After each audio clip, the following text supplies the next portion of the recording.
Chapter 8, which is about the village stores and a party in the forest.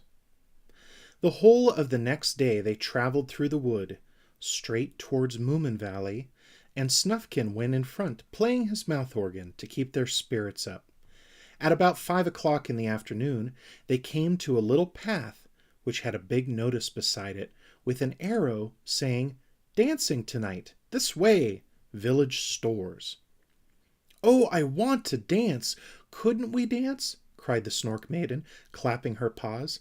"I haven't been dancing for ages and ages." "We haven't time for that sort of thing now," said the Snork. "Perhaps we could buy some lemonade at the village store," said Sniff. "I'm so thirsty." "Anyway, the path goes in exactly our direction," said Moomintroll. "We could just have a look at the dancing as we go by," suggested Snufkin. The Snork sighed. "You're quite hopeless, all of you," he said with a resigned air. It was a funny little path, winding here and there, dashing off in different directions, and sometimes even tying a knot in itself from sheer joy. You don't get tired of a path like that, and I'm not sure that it doesn't get you home quicker in the end. Snufkin cut a flagpole and hoisted his precious flag once again. Sniff carried it while Snufkin played, and the Snork Maiden frisked in and out between the trees, picking flowers to match whatever mood she happened to be in, and putting them behind her ears. "Tell me some more about your valley," she said to Moomintroll.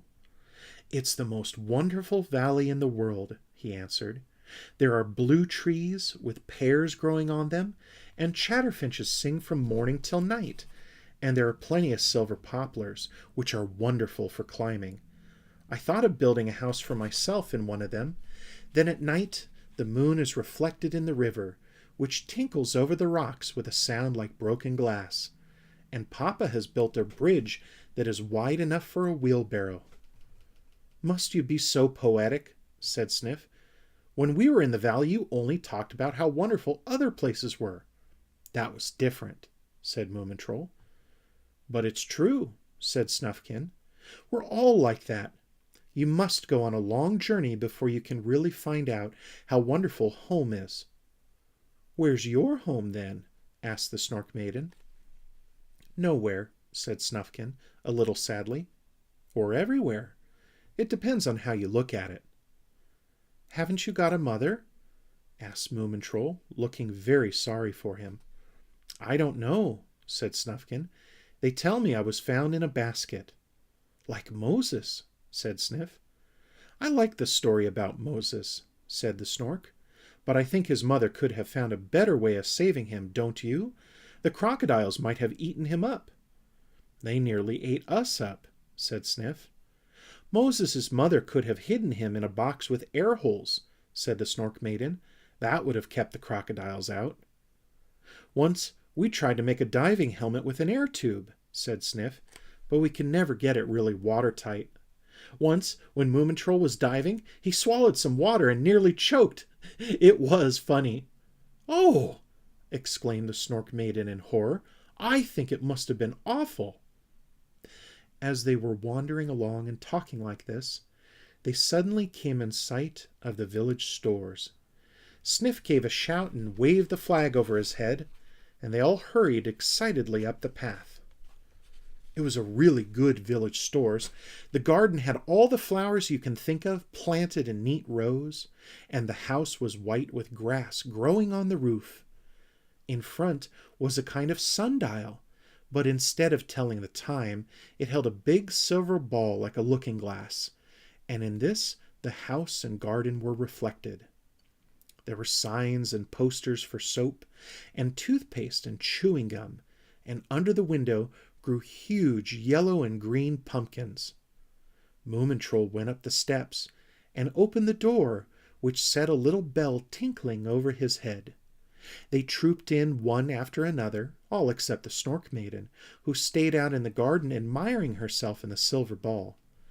Behind the counter sat an old lady with little bright eyes like a mouse, and white hair. "Aha!" she said. "What a lot of children! And what can I do for you, my dears?" "Lemonade, please, ma'am," said Sniff. "Green, if you've got it." Have you an exercise book with lines 1 inch apart? Asked the Snork, who intended to write down everything that ought to be done when a comet is going to hit the earth. Certainly, said the old lady. Would you like a blue one? Well, I'd prefer another color, said the Snork, because blue exercise books reminded him of the school. I really need a new pair of trousers, said Snufkin, but they needn't be too new. I like trousers that have stretched to my own shape. Yes, of course, said the old lady, climbing up a ladder and hooking a pair of trousers down from the roof. What about these?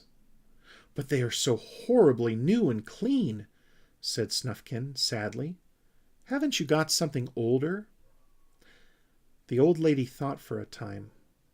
These are the oldest trousers I have in stock, she said at last, and tomorrow they'll be still older, probably dirtier too, she added, looking at Snufkin over her glasses. Oh well, he said, I might as well go round the corner and try them on, but I very much doubt if they'll be my shape. And he disappeared into the garden. Now what about you, my dear? Said the old lady, turning to Moomintroll, who wriggled with embarrassment, and asked shyly, Have you got such a thing as a diamond tiara? A diamond tiara?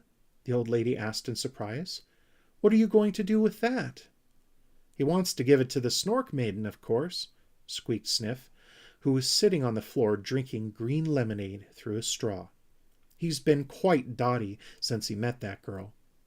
It's not dotty at all to give jewelry to a girl, said the old lady severely. You are too young to understand, but as a matter of fact, a jewel is the only correct present for a lady. Oh, said Sniff, and buried his nose in the lemonade. The old lady searched all her shelves, but there was no tiara. Perhaps there's one under the counter? Suggested Moomintroll. The old lady had a look. No, she said sadly, not there either. Fancy, not having a single tiara. But perhaps a little pair of Snork mittens would do instead. I'm not quite sure, said Moomintroll, looking very worried. At that moment, the doorbell tinkled, and the Snork Maiden herself came into the shop. Good afternoon, she said. What a beautiful looking-glass you have out there in the garden. Since I lost my pocket one, I've had to look at myself in puddles, and you look so funny in puddles. The old lady winked at Moomintroll, took something from a shelf, and passed it to him under the counter. Moomintroll glanced down. It was a little round looking-glass with a silver rim, and on the back was a red rose studded with rubies. He was very pleased, and winked back at the old lady. The Snork Maiden hadn't noticed anything. Have you any medals, ma'am? She asked. Any what, my dear? Said the old lady. Medals, said the Snork Maiden. Stars to hang on the chest. Gentlemen like such things. Oh, yes, of course, said the old lady. Medals. And she looked all over the place, on all the shelves and under the counter. Haven't you got any? Asked the Snork Maiden, and a tear began to trickle down her nose. The old lady looked most unhappy, but she suddenly had an idea, and climbed up the ladder to the highest shelf, where there was a box of Christmas tree decorations, and amongst these she found a big silver star. Look, she cried, holding it up. Here's a medal for you. Oh, how beautiful! The Snork Maiden burst out. Then she turned to Moomintroll and said shyly, This is for you, Moomintroll, because you saved me from the poisonous bush. Moomintroll was overwhelmed. He knelt down, and the Snork Maiden pinned the star somewhere about his tummy. Moomintroll's noses cover up their chests, so you can't very well pin medals there, where it shone with matchless splendor. Now you should see how wonderful you look, said the Snork Maiden. At this, Moomintroll brought out the looking-glass that he had been holding behind his back. I bought this for you, he said. Show me how you look in it. While they were gazing at themselves in the glass and exclaiming, ooh and ah, the The doorbell tinkled again, and Snufkin came in. "I think it would be better if the trousers got older here," he said. "They aren't my shape yet." "Oh dear," said the old lady. "What a pity. But perhaps you'd like a new hat?" However, this idea only filled Snufkin with alarm, and he pulled his old green hat farther down over his ears, and said, "Thank you, but I was just thinking how dangerous it is to load yourself up with belongings." The Snork had been sitting all this time writing in his exercise book, and now he got to his feet and said, "One thing to remember when you are escaping from a comet is not to stand about too long in village stores. I suggest, therefore, that we continue our journey. Hurry up and finish your lemonade, Sniff." Sniff tried to gulp the lot, and of course most of it went on the floor. "He always does that," said Moomintroll. "Shall we go?" "What does all that come to, please?" the Snork asked the old lady. She began to count up, and while she was doing so, Moomintroll suddenly remembered that they hadn't any money with them. None of them even had pockets except Snufkin, and his were always empty. Moomintroll nudged him, making desperate signs with his eyebrows, and the Snork and his sister looked at each other in horror. Not one of them had a single penny. "That'll be 1 3/4 penny for the exercise book, 3 pennies for the lemonade," said the old lady. "The star is 3 pennies, and the looking glass 11, because it has real rubies on the back.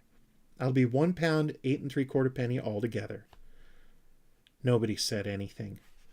The Snork Maiden picked up the looking glass and laid it on the counter with a sigh. Moomintroll started unpinning his medal. The Snork wondered if exercise books cost more or less after you had written in them, and Sniff just thought about his lemonade, which was mostly on the floor anyway. The old lady gave a little cough. "Well now, my children," she said, "there are the old trousers that Snufkin want. They're exactly 1 1/8 penny, so you can see one cancels out the other, and you don't really owe me anything at all." "Is that really so?" asked Moomintroll doubtfully. "It's as clear as day, little Moomintroll," said the old lady. "I'll keep the trousers." The Snork tried to count it up in his head, but he couldn't, so he wrote it in the exercise book like this. He shows the exercise book and lemonade and medal, looking glass, and he noticed the total 1 8 3/4, and the trousers 1 8, with 3/4 left over. "It's quite right," he said in surprise. "But there's 3/4 left over," said Sniff. "Don't we get that?" "Don't be mean," said Snufkin. "We'll call it even." So they thanked the old lady and were just leaving when the Snork Maiden remembered something. "Can you tell us where the dancing is tonight, please?" she asked. "Well," said the old lady, "you just follow the path until you come to it, and nothing begins until the moon gets up."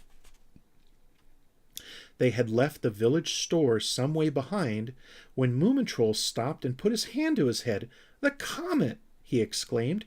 "We must warn the old lady about it, mustn't we? Perhaps she would like to come with us and hide in the cave. Sniff, will you run back and ask her?" Sniff trotted off, and they sat down by the side of the path to wait. "Can you dance the samba?" the Snork Maiden asked Moomintroll. "Well, a bit," he answered, "but I like the waltz best." "We've hardly got time for this dance tonight," said the Snork. "Look at the sky." They looked. "It's got bigger," said Snufkin. "Yesterday it was a mere pinhead. Now it's the size of an egg." "But I'm sure you can do the tango," went on the Snork Maiden. "1 short step to the side and 2 long steps backwards." "That sounds easy," said Moomintroll. "Sister," said the Snork, "you haven't a serious thought in your head. Can't you ever keep to the point?" "We began talking about dancing," said the Snork Maiden, "and then suddenly you started talking about the comet. I'm still talking about dancing." Then they both slowly began to change color, but luckily Sniff ran up just then. "She doesn't want to come with us," he said. "She's going to creep into the cellar when it comes. But she is very grateful and sent us a lollipop each." "You didn't ask for them by any chance?" asked Moomintroll suspiciously. Wretched wretch, exclaimed Sniff indignantly. What an idea! She thought we ought to have them as she owed us 3/4 penny, and after all, that's quite true. So they went on sucking their lollipops while the sun sank behind the trees, shrouded in a grey mist. The moon came up, looking rather green and pale, and the comet shone stronger than ever. It was now nearly as big as the sun, and lit up the whole wood with its strange red light. They found the dance floor in a little clearing, round which thousands of glowworms had kindly festooned themselves. Nearby sat a giant grasshopper with a large mug of beer in his hand and a fiddle on the grass beside him. "Phew," he said, "it's pretty warm to be playing all the time." "Who are you playing for?" asked the Snork Maiden, looking at the empty dance floor. "Oh, the forest creatures from hereabouts," said the grasshopper with a sweep of his arm, and took another drink. "But the silly little things aren't satisfied. They say my music isn't modern enough." Then they realized that the place was swarming with all kinds of strange little people. Even the water spooks who had come up out of the dried-up marshes and forest pools were there, and groups of tree spirits sat gossiping under the birch trees. A tree spirit is a beautiful little creature who lives in a tree trunk, but at night she flies up to the top of the tree to swing in the branches. She isn't usually found in trees that have needles instead of leaves. The Snork Maiden picked up her looking-glass to see if the flower behind her ear looked all right, and Moomintroll put his medal straight. It was a long time since they had been to a real ball. "I don't want to offend the grasshopper," whispered Snufkin, "but do you think I could play a little for them on my mouth organ?" "Why don't you play together?" suggested the Snork. "Teach him that song, 'All small beasts should have bows in their tails.'" "That's a good idea," said Snufkin, and he took the grasshopper behind a bush, it wasn't a poisonous one this time, to teach him the song. After a while, a few notes were heard, and then some trills and twiddles.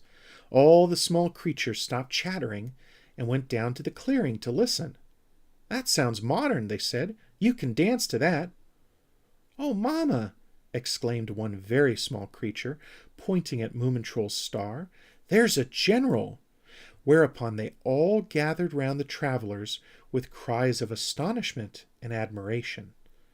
"How nice and fluffy you are," they said to the Snork Maiden.